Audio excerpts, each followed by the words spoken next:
नमस्कार, मैं हूं विनीता और स्वागत है आप सभी का दर्पण न्यूज के कार्यक्रम भ्रष्टाचार पर वार सरोज अवस्थी के साथ के दूसरे एपिसोड में। दर्शकों, पिछले एपिसोड में हमने खोली थी शहर के प्रतिष्ठित कॉलेज सेंट पीटर्स में नौनिहालों के साथ हो रहे अमानवीय व्यवहार की पोल। इस बार हम लेकर आए हैं उन लोगों की पीड़ा जिनकी जमीन या भवन तो सरकारी अभिलेखों में उनके नाम पर है, पर फर्जी तरीके अपनाकर और कानून को ठेंगा दिखाकर माफिया या सत्ता के करीबी रौबदार लोगों ने कब्जा जमा कर रखा हुआ है। पीड़ित या तो आम आदमी है जिसका सरकारी तंत्र से कोई गठजोड़ नहीं है, या वो सरकारी सेवानिवृत्त नौकर जो अपनी ईमानदारी की जमा पूंजी को इन जालसाजों के हाथ गंवा बैठे हैं। हर संबंधित सरकारी अधिकारी की चौखट पर एक बार नहीं कई बार नाप चुके हैं, पर नतीजा वही ढाक के तीन पात। आज के इस एपिसोड में हमारे साथ हैं श्री रविंद्र कुमार शुक्ला जी, जो दूरसंचार विभाग से रिटायर हुए हैं और इन्होंने अपनी ईमानदारी की जमा पूंजी रेल विहार सहकारी आवास समिति में एक प्लॉट जो इनके नाम पर अलॉट हुआ था सन 96 में, उसको दी थी। और आज, और मैं आपको बताऊं सबसे बड़ी बात कि जब ये प्लॉट इनके नाम अलॉट हुआ था तब शुक्ला जी आपकी उम्र थी 37 साल। और आज 74 साल है मेरी उम्र। 74 साल हो गए, मतलब 37 साल शुक्ला जी को हो गए हैं हर उस दरवाजे पर दस्तक देते हुए जहां से इनको उम्मीद थी कि कुछ न्याय इन्हें मिलेगा, पर आज तक ऐसा नहीं हो सका है। मैं रविंद्र शुक्ला दूरसंचार मंत्रालय से 2013 से रिटायर हूँ। 40 साल की सेवा करने के बाद मैंने 88-90 में मैंने रेल विहार सोसाइटी जो रेलवे वालों ने बनाई थी उसमें मैंने एक अपना प्लॉट लिया था। वो उस प्लॉट की पेमेंट 96 में पूरी करने के बाद में मुझे अलॉटमेंट लेटर मिला और वो ज़मीन मेरे को आज तक नहीं मिल पाई।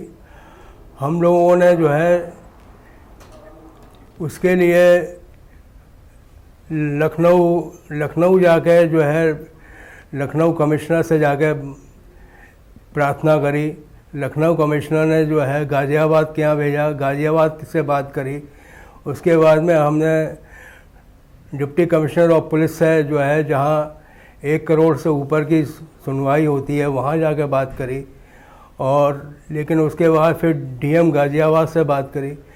5 साल तक सभी के दरवाजे पे माथा टेकने के बाद में कोई नतीजा नहीं निकला, और उससे ये हुआ कि हम इतने हताश हो गए कि हमने वो अपने सारे प्लॉट जो है मोदी और योगी जी के नाम 100 रुपये के स्टाम्प पेपर पे राष्ट्रपति भवन और प्राइम मिनिस्टर हाउस दोनों जगह हमने वो 100 रुपये के स्टाम्प पेपर दे के उनसे रिसीविंग ले गए। उनसे हमारी हाथ जोड़ के विनती है आइसन में कि हमें जो है मुक्ति दी जाए, या हमारे प्लॉट हमें वापस किए जाए, या हमें मुक्ति जाए। बस यही मेरी आपसे प्रार्थना है। शुक्ला जी, आप बताएंगे कि ये जो जालसाजी आपके साथ हुई या अन्य 15 परिवारों के साथ हुई, इसके पीछे क्या कारण था? कारण बहुत सिंपल सा है। हमें ये 96 में जब ज़मीन दी गई थी उस समय ज़मीन के रेट हमें 330 के हिसाब से सहकारी सरकारी आवास समिति ने हमको अलॉट की थी, और 96 में हमसे पूरी पेमेंट लेने के बाद हमें ये प्लॉट जो है अलॉट कर दिए गए थे। आज ज़मीन की कीमत 40 से 50 हज़ार के लगभग है, और 135 बीघा ज़मीन जिस पे मिस्टर विजय भाटी का कब्ज़ा है, उस ज़मीन को 135 बीघा का आप लगा लीजिए कि 1 बीघा में 1008 गज होते हैं। 135 बीघा में कितने होंगे? ये लगभग 450 करोड़ की संपत्ति है जो मिस्टर विजय भाटी ने कानून और पुलिस की मदद से साठ गांठ से अपने को कब्जे की हुई है, और जिसमें कम से कम 50 परिवार ऐसे हैं जिनके मृत्यु हो चुकी है, और वो विधवाएं बेचारी जो हैं वो भी इस उम्मीद में है कि किस तरह से उनको जो है उनकी सुनवाई होगी। हमने हर अधिकारी के दरवाजे पर 4-4 साल तक माथा रगड़ा, हर तरह की कोशिश करी, मगर हम लोग जो हैं रिटायर आदमी हैं, कम से कम 70 और 85 के बीच के रिटायर आदमी, और हम जो है हमारे पास इतना पैसा नहीं जो हम अधिकारियों को भेंट चढ़ा सकें। और इसका नतीजा ये हुआ कि सारी जो है हमने जितनी कोशिश हम कर सकते थे हमने वो सारी कोशिश करी, और कोशिश करने के बाद में नतीजा यही निकला कि समृद्ध को नहीं दोष गुसाई। और समर्थवान इस समय हमारे जो है पीएम मोदी से समर्थवान इस समय इंडिया में क्या पूरे संसार में इस समय सबसे समर्थवान अगर है तो वो हमारे मोदी जी हैं। हमने वो सारी प्लॉट 100 रुपये के स्टाम्प पेपर पे 15 परिवारों ने वो 18 फरवरी 2022 में उनके प्राइम मिनिस्टर हाउस में एप्लीकेशन दी, और उसकी रिसीविंग आपके पास है। और उनसे हमने ये गुजारिश करी कि हम अपने 15 प्लॉटों की रजिस्ट्री जो है मोदी जी के नाम कर देंगे या योगी जी अपने नाम करा लें, और हमें जो है इच्छा मृत्यु। यही नहीं, आपने बिल्कुल ठीक कहा कि आपने वो सारी संपत्ति जो उन 15 परिवारों के पास है, जी हाँ, या तो उसको आदरणीय मोदी जी ले लें या योगी जी ले लें। पर मैं यहाँ पे आपसे एक बात पूछना चाहता हूँ शुक्ला जी, कि जब ये प्लॉट आपके नाम अलॉट हुए, मैं देख रहा था कागज़ों में, ये जो रेल विहार सहकारी आवास समिति का गठन हुआ ये सन 88-89 में हुआ था, और इसका रजिस्ट्रेशन नंबर 1493 है। जी हाँ, जी हाँ। और मज़े की बात देखिए कहाँ से घोटाले की शुरुआत होती है। जब इस रेल विहार सहकारी समिति का गठन हुआ तब इसका कार्यालय दिखाया गया था 309 भी रेल भवन, न्यू दिल्ली। जी हाँ, जी हाँ। क्या ऐसा संभव है कि रेल भवन में कोई सहकारी समिति अपना दफ्तर खोले? ये सबसे बड़ा फ्रॉड आपके साथ हुआ, तब आप लोग ने इस तरफ ध्यान नहीं दिया था। जी, इस विषय में तो मेरे को ज़्यादा जानकारी नहीं है। चलिए कोई बात नहीं।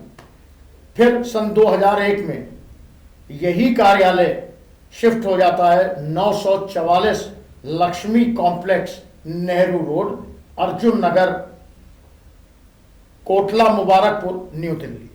दूसरा फर्जीफिकेशन।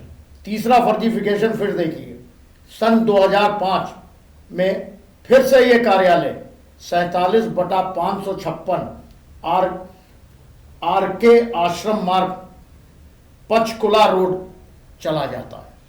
उसके बाद फिर से देखिए ये कार्यालय 6th milestone, Bhagat Singh market, UP border, opposite Vijay Lakshmi transport company, Ghaziabad चला जाता है। जी हाँ।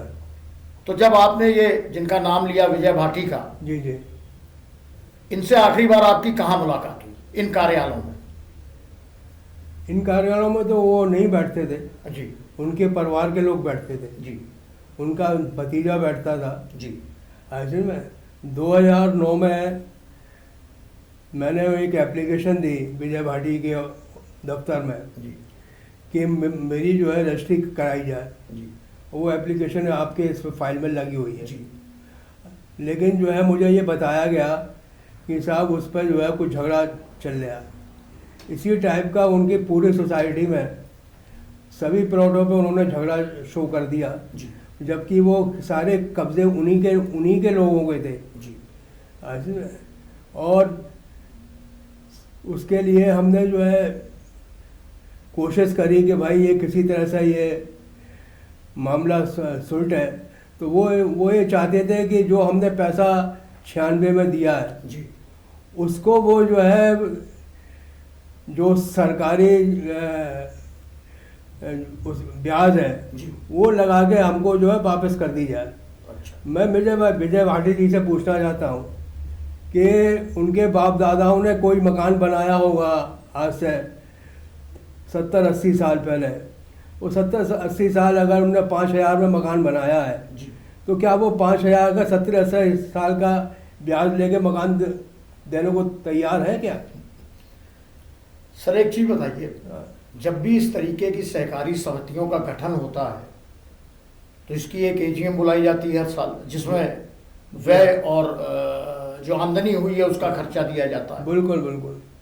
तो क्या विजय सिंह भाटी स्वयं भू सचिव हैं वहाँ के? क्या चुनाव होते हैं? नहीं, 5 साल से तो कोई चुनाव हुआ ही नहीं। उसका रीज़न ये है कि वो खुद ही एक अपनी जो है वो रूपरेखा बना के अपने लोगों के नाम उसमें फीड करके जी और मेरठ क्या कहते हैं इलेक्शन कमीशन की उसमें मोहर लगवा लेते हैं। अच्छा, तो मेरठ इलेक्शन कमीशन भी मिला हुआ है, जी पुलिस भी मिली हुई है और वहाँ के एसडीएम और तहसील के लोग भी सब मिले हुए हैं। सब मिले।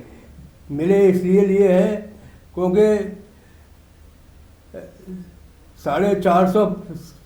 450 करोड़ की संपत्ति है। जी अगर 1-1 करोड़ भी उन्होंने दिया होगा तो उनके लिए बहुत है। जी जी जी जी हमें वो प्लॉट क्यों देने लगे, इसीलिए हमने ये सारे प्लॉट जो है मोदी जी को दिए। जी इस समय हमारी मोदी जी से ये रिक्वेस्ट है जी कि जैसा कि वो कहते हैं कि डबल इंजन सरकार है, जी आज में वो क्या चलता है योगी जी का बुलडोजर चलता है। जी या तो योगी जी बुलडोजर हमारी ज़मीन पर चलाएं और हमको प्लॉट दिलवाएं, जी या योगी जी हमारे 15 जो फैमिली मेंबर हैं उन पर बुलडोजर चला के हमें मुक्ति दें। बहुत बड़ी बात आपने कही। वाकई जी ये विनीता, मेरे हिसाब से बिल्कुल सर। जो बुलडोजर एक योगी जी का ब्रांड बन गया है, हर आदमी ये चाहता है।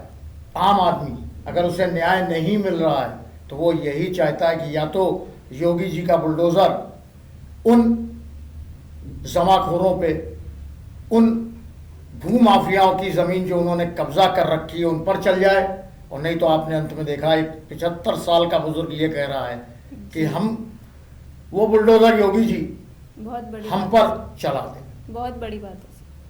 अब देखिए, यही जो विजय सिंह भाटी हैं जिनका आप बार बार नाम ले रहे हैं, इन्होंने शायद एक सन 2016 में एक एजीएम बुलाई थी और उसके मिनट्स भी आप लोगों को उपलब्ध कराए थे। जी हाँ। और बड़ी संवेदनशीलता के साथ उन्होंने उन 35 सदस्यों की पीड़ा रखी थी, ये कहते हुए कि नहीं भाई, पहले हम चाहते हैं कि जिन लोगों को प्लॉट नहीं मिले हैं उनको आवंटन दिया जाए, और साथ में वो 4 ऑप्शंस भी आपको उपलब्ध कराते हैं। जी हाँ। तो क्यों आपने उन ऑप्शंस को क्यों नहीं चुना? नहीं, हमने ऑप्शन चुना। जी उन्होंने कहा कि हम जो है प्लॉटों का जो भी क्या कहते हैं जिनका सोसाइटियों पर जो पैसा बाकी है किसी मेंबर्स पे, जी उन सब से पैसा इकट्ठा करके और हम आपके लिए ज़मीन खरीदेंगे। जी और कुछ ज़मीन जो है जो पार्क के नाम से है जी जी उसमें से कुछ प्लॉट काटे जाएंगे। जी उन्होंने जो है 1600 वर्ग गज जो है ज़मीन खरीदी जी वो सोसाइटी के पैसे से, जी और वो बजाय सोसाइटी के मेंबरों को देने के जी उन्होंने वो ज़मीन जो है और दूसरे मेंबरों को जो नए उन्होंने बनाए जी जी उनको जो है 30 और 35 हज़ार गज के हिसाब से उनको बेच दी। अच्छा अच्छा और कुछ प्लॉट जो वो हमको पार्क की ज़मीन में से देना चाहते थे, जी, जी। वो पार्क की ज़मीन में से भी कुछ प्लॉट उन्होंने बेच दिए। मतलब उन्होंने आपसे ये कहा था कि उस पार्क में से कुछ ज़मीन आप लोगों को दी जाएगी, पर वो उन्होंने अपने कुछ खास लोगों को दे दी। जी हाँ, वो खास लोगों को उन्होंने वो ज़मीन आवंटन कर दी। जी और उसका नतीजा ये है जी कि आज 35 साल बाद भी 350 मेंबर जो 1990 के जो मेंबर थे उनमें से कोई भी शख्स आज उस अपने प्लॉटों पर जिसकी रजिस्ट्रियाँ भी अगर हो चुकी हैं तो अपना जो है एक ईंट वहाँ पे खड़ी नहीं कर सका। उसका रीज़न ये है कि भाटी जी कहते हैं कि अगर ज़मीन में आपने फावड़ा भी अगर चढ़ाया तो उसके कम से कम 10 लाख रुपए आपको जो है माफिया फंड के रूप में आपको देने पड़ेंगे। मतलब कुल मिला के ये है कि भाटी जी एक तो वो पार्षद भी रहे हैं भाजपा के। जी हाँ, भाजपा शायद यही कारण और भाजपा की सरकार है। भाजपा की सरकार है। अब खाली यही देखना है कि योगी जी भाजपा की सरकार पर भाटी जी को के हमको ज़मीन दिलाते हैं या उन पर बुलडोज़र चलाते हैं या उनका नागरिक अभिनंदन करते हैं कि वाह कितना नाम उन्होंने भाटी जी ने बीजेपी का बहुत पूरी बड़ा सवाल सोसाइटी यहाँ पे छोड़ा है आपने। बहुत बड़ा सवाल बहुत छोड़ा। बड़ा पूरी सवाल। सोसाइटी पे कब्जा करके जो बीजेपी का नाम किया है उसका वो योगी जी नागरिक अभिनंदन कर दे, हम उसी समय सारे प्लॉट छोड़ देंगे। जी ये बहुत बड़ा सवाल इन्होंने जी बिल्कुल बिल्कुल योगी जी पर और सरकार पर खड़ा किया है। शुक्ला जी, इस दौरान आप बहुत से अधिकारियों से मिले होंगे, अपनी पीड़ा लेके गए होंगे। जी हाँ, सबसे जैसे आप हाउसिंग कमिश्नर के पास गए 2018 में। हम 20 लोग जो है लखनऊ में गए। जी लखनऊ में कमिश्नर साहब से मिले कि उनको अपनी पीड़ा बताई। उन्होंने कहा कि मैं गाज़ियाबाद में आपको जो है ये रेफ़र कर देता हूँ लेटर। उन्होंने गाज़ियाबाद लेटर रेफ़र किया। गाज़ियाबाद में उनको हम सबको बुलाया गया। हाँ, सतपाल सिंह जी और उस समय ये वर्मा जी वहाँ पर सहकारी अधिकारी के रूप में तैनात थे। उन्होंने हम सारे लेटर उनको उपलब्ध कराए और कई साल तक चक्कर लगाने के बाद भी वो सिर्फ यही एक आश्वासन देते रहे कि साहब जो है देखते हैं, क्या देखते हैं नहीं देखते हैं। नतीजा जो है ढाक के 3 पात वही सिफर रहा। जी जी। उसके बाद आप डीसीपी साहब से भी मिले। उसके बाद एक दिल्ली में एक दिल्ली पुलिस का ऑफिस है जी। जहाँ 1 करोड़ से ऊपर की जो है संपत्ति के वो शिकायतें लिखी जाती हैं। जी। हमने जो है डीसीपी में ईओडब्ल्यू सेल में अपनी जो है दरखास्त दी जी। कि हम लोग जो है इसी तरह से जो है परेशान हैं, हमारी ज़मीनों पर कब्जा है। जी। ऐसे में वहाँ भी कई साल तक चक्कर मारने के बाद में जी वहाँ भी नतीजा जो है सिफर रहा। जी। उसके बाद हम डीएम गाज़ियाबाद से मिले। उस समय लेडी ऋतु महेश्वरी हुआ करती थी। फरवरी 2019 ऋतु महेश्वरी 2000 फरवरी 19 में जी। उन्होंने कहा कि आप 10 रुपये के स्टाम्प पेपर पर अपनी शिकायत लिख के दीजिए। जी। हमने 10 रुपये के स्टाम्प पेपर पर अपनी शिकायत लिख के दी। जी। जी। जी। और शिकायत का भी कई साल चक्कर मारने के बाद में नतीजा जो है सिफर रहा। यही शिकायत आपने दी थी? जी हाँ, यही शिकायत हमने दी गौर थी। कीजिएगा इस पर। गौर कीजिएगा, इन बुजुर्ग लोगों से वहां की डीएम ऋतु महेश्वरी जी हाँ, जो उस समय तैनात वो थी। इन बुजुर्गों से कहती हैं कि आप अपनी शिकायत एक 10 रुपए के स्टैम्प पेपर पे लिख दीजिए और फिर हम इस पर कार्रवाई करेंगे। तो क्या आगे कोई कार्रवाई कराई ऋतु महेश्वरी ने? आज से 5 साल हो गए। 5 साल में उन्होंने जो है कोई कार्रवाई नहीं करी और बल्कि एसडीएम जो उस समय थे वो ये चाहते थे कि हम जो है भाटी साहब से समझौता कर लें। अच्छा, मतलब समझौता करने का दबाव आप पर डाला जा रहा है? हाँ, समझौता करने का दबाव डाला जा रहा था जी। कि जो भी भाटी साहब आपको उचित मुआवजा देना चाहें जी। आप उसे लेके जो है मामले को रफा दफा करें। ये वहाँ के एसडीएम के वक्तव्य थे। तो आपने देखा जो हमें मंजूर नहीं थे। तो आपने ये देखा कि कैसे आला अधिकारियों ने इन बुजुर्गों को टहलाया, घुमाया और अंत में ये दबाव बनाने लगे कि ये उस भाटी जो खुद एक स्टेट एजेंट है, क्यों शुक्ला जी? जी हाँ, जी जो हाँ। खुद एक प्रॉपर्टी डीलर है, जिसकी मंशा शुरू से ही साफ नहीं थी, उससे उस माफिया से इन पर यह दबाव बनाया गया कि ये जाकर उनसे समझौता कर लें। जी हाँ। तो दर्शकों, आप देखिए कि क्या स्थिति है।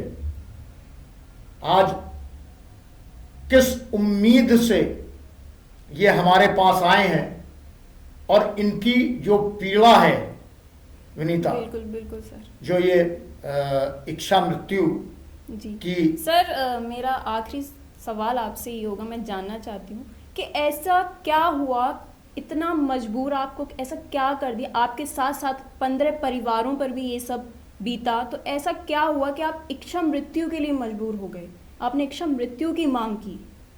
इच्छा मृत्यु की मांग मैंने इसलिए करी क्योंकि गरीब आदमी की सुनवाई कहाँ होगी। अब आप ये बताइएगा, बिल्कुल हर अधिकारी के यहाँ हमने जो है माथा रगड़ा, सब कुछ किया और नतीजा जो है हमको हर जगह से जो है सिवाय दुत्कार के और कुछ नहीं मिला। और जब हम इतने हताश हो गए कि ये इनके बुलडोजर योगी जी के अखबारों में चलते हैं, कागज़ों में चलते हैं, टीवी पर चलते हैं, ऐसे में अब हकीकत में अगर योगी जी वाकई में ईमानदार हैं तो हकीकत में एक बुलडोजर जो है भाटी जी के ने जो हमारी सोसाइटी पे कब्ज़ा किया हुआ है उस पर चला दें।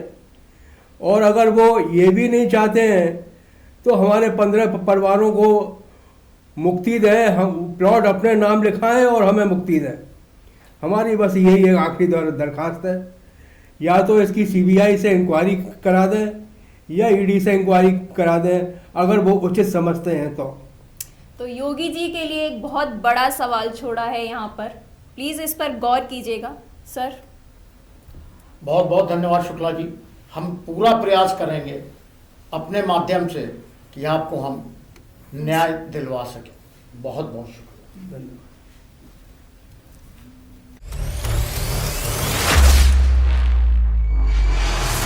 इसी कड़ी में हमारे साथ हैं आगरा के निवासी श्री सूरज अग्रवाल जी, जो एक प्रतिष्ठित परिवार से हैं। ये रहने वाले फरह के हैं और दीनदयाल उपाध्याय धाम से जुड़े हुए हैं। इनका पूरा परिवार संघ के साथ बहुत पीढ़ियों से जुड़ा चला आ रहा है।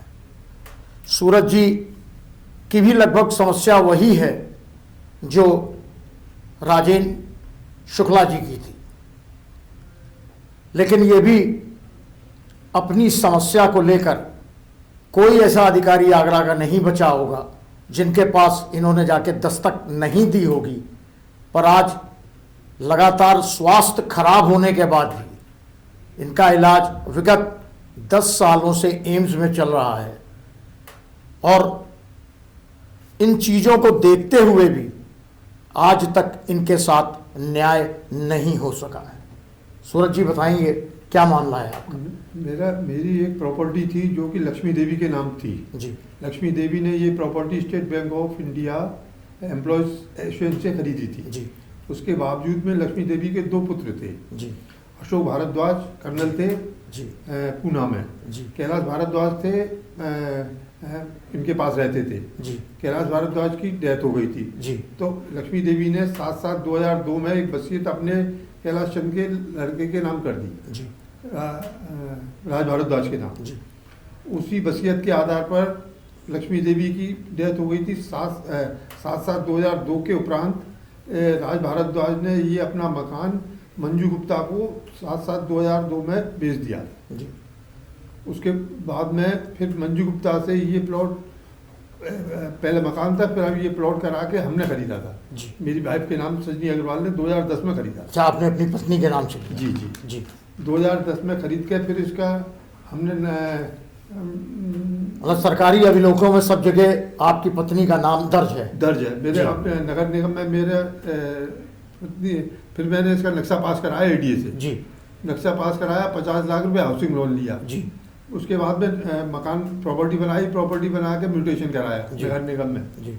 फिर इसका रेंट एग्रीमेंट कर दिया मैंने 2011 में दिसंबर में भगौर हॉस्पिटल वाले अच्छा सुरेंद्र सिंह भगौर को। अच्छा अच्छा। हिमायत सिंह एग्रीमेंट मतलब किराए पे आपने किराए इनको- पे मैंने ये प्रॉपर्टी दे दी जी। जिसमें कि क्लियर लिखा हुआ है कि नीचे भूतल पर मैंने अपना एक पर्सनल ऑफिस बना रखा था जी। उसको छोड़ के किराए पे दी थी 5 साल का एग्रीमेंट। ठीक है। रेंट एग्रीमेंट 2011 से किया था, 2016 तक चला। जी। फिर दोबारा रेंट एग्रीमेंट हुआ 1/4/18 से 2023 तक वैलिड है वो। हॉस्पिटल के स्टेटमेंट वगैरह सब मेरे पे 2019-20 के स्टेटमेंट में 34,11,000 रुपये का बकाया था इन पे। ये बकाया किस किराए का किराए का बकाया था जी। जिसकी मैंने मेरे पास स्टेटमेंट है, स्टेटमेंट के आधार पर मेरे सभी इनकम टैक्स के रिटर्न भरे जाते हैं। जी जी। अच्छा सूरज जी, यहाँ मैं आपसे एक सवाल करूंगा। जैसा कि अभी आपने कहा कि भूतल पर जी। आपका ऑफिस था जी। तो क्या वो ऑफिस आज भी आपके पास है कि या उस पे भी डॉक्टर भागौर ने हाँ। सुरेंद्र सिंह भागौर ने कब्जा कर लिया? उसने उस पर कब्जा कर लिया। उसमें मेरे पूरे डॉक्यूमेंट थे, सभी 10 साल से चेक बुकें और प्रॉपर्टी के संबंधित सभी कागजात और मेरे पर्सनल मेरे पूरी परिवार के कागजात थे, सभी पे कब्जा कर लिया। जी। अब उन कागजातों को लेके मेरे बेटे के नाम 1 करोड़ कितने लाख के बकाया के फर्जी चेक लगा दिए, तो जी जी। केस कर दिया कोर्ट में। अच्छा, मतलब आपकी चेकबुक वहीं कार्यालय में थी? जी जी। क्या साइन की हुई थी? नहीं, कुछ साइन की हुई थी, कुछ बिना साइन की हुई थी। ठीक है। इसके बारे में मतलब घर से जाता था, कभी साइन करके ले जाता तो हो सकता है गलती से साइन, लेकिन वो दोनों चेक थे, साइन डिफर में लौटा था, एक कटिंग में लौटा था। जी जी जी। बैंक द्वारा दोनों 53 लाख का एक था, 50 लाख का एक लगा दिए, जिसके कोर्ट में केस चल रहा है। फिर उन्होंने क्या किया कि मैंने कहा इनके कोरोना में इन्होंने काफ़ी पैसा कमा लिया था, तो मैंने कहा मेरा हिसाब करो भाई, अब तो पैसे मेरे बाकी रहे। तो 21 मार्च को इन्होंने मेरा हिसाब किया तो उस समय 38,31,000 रुपये मेरे बकाया निकल रहे किराए के, जिसमें कि हिमा के दस्तखत है, मेरे दस्तखत, दोनों ने दस्तखत करके वो दे दिया मेरे को कागज मेरे पास है। उसके बाद में अचानक मैं जो किराया देते रहे, किराया देते देते इन्होंने मुझे मालूम पड़ा 23/7/21 को इन्होंने एक फर्जी आदमी कोई मथुरा से ओम प्रकाश शर्मा लाके मेरी प्रॉपर्टी की रजिस्ट्री करा दी। ओम प्रकाश शर्मा नामक आदमी को मथुरा से बुलाकर मेरी प्रॉपर्टी की रजिस्ट्री करा दी। और प्रॉपर्टी आपकी पत्नी के नाम है? प्रॉपर्टी हमारी पत्नी के नाम की, और उस प्रॉपर्टी जबकि रजिस्ट्री के टाइम में इन्होंने कोई डॉक्यूमेंट ऑनरशिप का पेश नहीं किया। ठीक है। अगर वो मालिक थे या उन पर कुछ था तो 2010 में मैंने खरीदी। तो ये रजिस्ट्री तो इन्होंने तहसील में जाके कराई।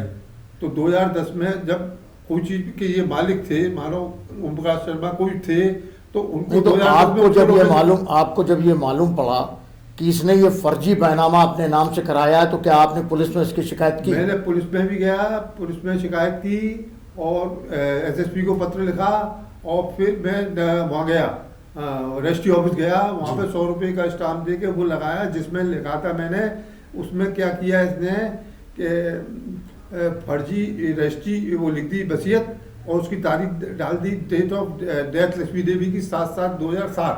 अच्छा, जबकि 2007 में गुजर गई थी वो। 2002 में आपकी माता जी गुजर गई? मेरी माता जी नहीं, जिससे प्रॉपर्टी आपने लक्ष्मी जी, देवी। जी जी जी। तो वो गलत हो गई दोनों चीज। जी जी। तो उसके बावजूद भी रजिस्ट्री ऑफिस वालों ने बिना कोई कागजात दे के रजिस्ट्री कर दी वो, और वो उस पर नितम्मा लगा दिया, जबकि कायदा ये होता है। नितम्मा क्या होता है? ये चेंज कर दिए दोनों, नाम बदल दिया, नाम डेट बदल दी दोनों, डेट बदल दी और नाम बदल। जबकि डेट बदलने के लिए उनको प्रूफ देना पड़ता है, तो ठीक है। वो तो वो प्रूफ दाखिल किया उन्होंने, ना वो किया आज तक।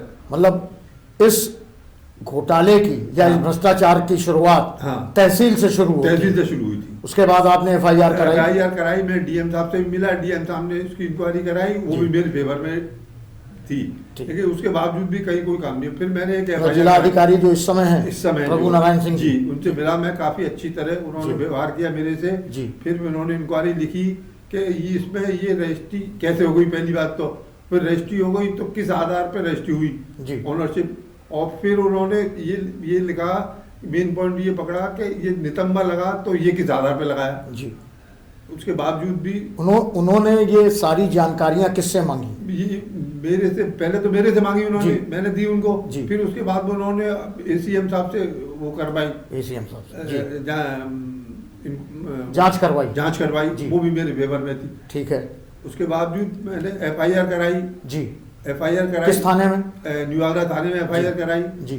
उसके बाद में काफ़ी सीओ साहब ने पूरी इंक्वायरी करके एफआईआर लिखी, उसके बावजूद भी एफआईआर कोई कार्रवाई नहीं की, सिर्फ ये कह के एफआईआर लगा दी उसमें कि इन्होंने कोई कागज दाखिल नहीं किए, जबकि मैं सब कागज दाखिल कर चुका था। अच्छा, उन्होंने मतलब एफआईआर ये कहते हुए लगा दी कि सूरज अग्रवाल ने कोई भी कागज, सूरज अग्रवाल और सुरेंद्र भगौर दोनों ने, दोनों ने कोई कागज नहीं लगाए, इसलिए हम इसमें फाइनल रिपोर्ट लगा के, मतलब पुलिस ने अपने काम से इतिश्री कर ली। जी।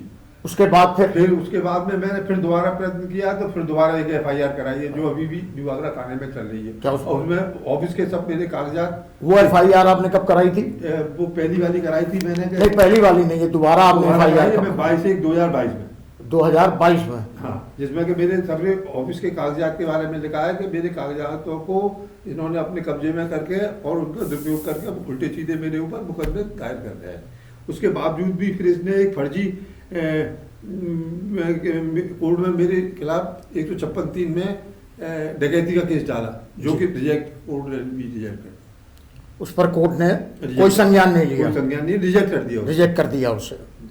और ये जो आपने एफआईआर लिखाई थी जी, इसके बारे में आपने जाके थाने में जानकारी करी कि इसमें क्या आगे हो रहा है? हाँ, इसके बारे में मैंने जानकारी की, तो फिर उन्होंने कहा हम कार्रवाई कर रहे हैं इसमें जी, और आप निश्चिंत रहें, मुझे खाली विश्वास दे दिया है, मतलब सिर्फ दिलासा दिया जा रहा है। दिलासा दिया जा रहा है कि कोई कार्रवाई मुझे नहीं लगता। कोई आपको ये नहीं लग रहा है कि पुलिस इसमें वाकई सीरियस है या कोई कार्रवाई करने के मूड में है? संबंधित मैंने सभी कागजात एसएसपी के द्वारा इनके पास जमा कराए, इसलिए कि ये फिर कहते हैं कि कागजात जमा नहीं कराए। मैंने माननीय मुख्यमंत्री जी को लिखा, प्राइम मिनिस्टर को लिखा जी, सभी पोर्टलों पर डाला हुआ, इतने दिन से लगा हुआ हूँ, लेकिन कहीं से आपको कोई रिलीफ नहीं मिल रहा है। और मेरी उम्र हो गई काफ़ी, और मुझको डर है कि मेरे साथ में कोई हादसा नहीं हो जाए, तो इसलिए मेरी सुरक्षा की और उसकी सही जिम्मेदारी सरकार की है।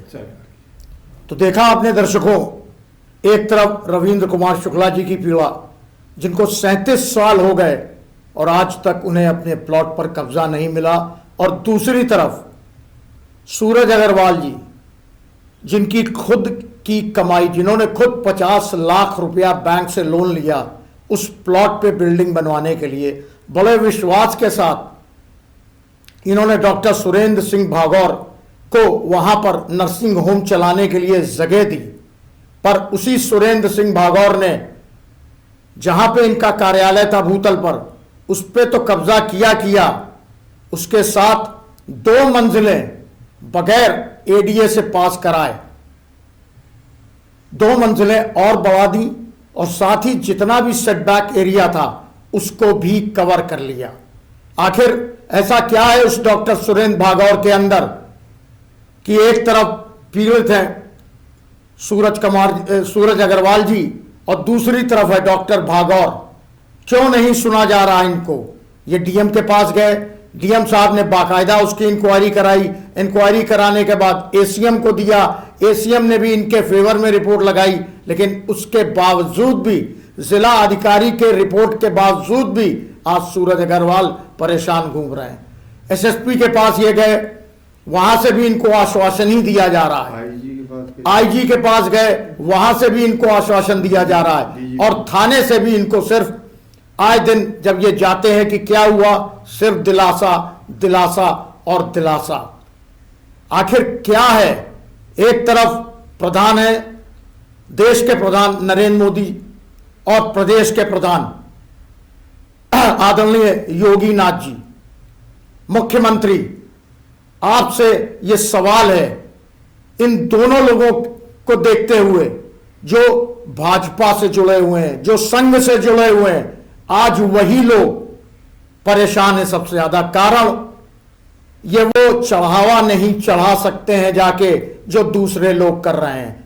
मैं आज यहां पे ये सवाल छोड़ रहा हूं पुलिस के लिए, प्रशासन के लिए, शासन के लिए, कि आखिर ऐसे ईमानदार पीड़ितों को कब न्याय मिलेगा?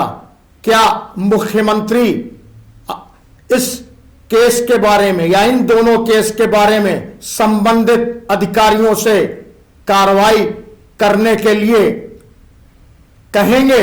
यही सबसे बड़ा सवाल है। देखते रहिए भ्रष्टाचार परिवार सरोज अवस्थी के साथ। नमस्कार।